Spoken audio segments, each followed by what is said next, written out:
నువ్వు జ్వరం ఉంది కదా, నేను జ్వరానికి ట్యాబ్లెట్ ఇస్తాను, బ్లడ్ టెస్ట్ నేను ఇప్పుడు చేయలేను, టెస్టులు చెయ్యరు ఇక్కడ, మీరు రేపు పొద్దున్న రండి అన్నాడు.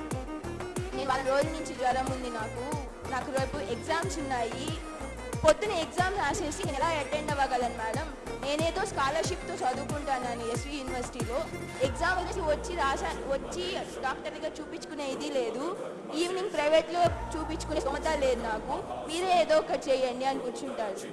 నేను చేయగలిగింది ఆ సమయం అది ఒక్కటే సార్. 60 ఏళ్ళు అయింది హాస్పిటల్ పెట్టి, 24 hour ల్యాబ్ ఫెసిలిటీ లేదు సార్. నేను చెప్పాలనుకుంటుంది ఏంటంటే, ఒక గవర్నమెంట్ హాస్పిటల్కి ఒక పేషెంట్ వస్తే ఇది లేదు అది లేదు అని చెప్పి వాడు బయటికి వెళ్ళకూడదు సార్, వెళ్ళకూడదు. అన్ని గవర్నమెంట్ హాస్పిటల్లో ఉండాలి, ప్రతి ఒక్కటి ఉండాలి. డబ్బులు ఉండేవాడు బయటికి వెళ్ళాడు, డబ్బులు లేని వాళ్ళు ఎన్టీఆర్ వైద్య సేవ అని కార్డు తీసుకొని వెళ్తారు సార్.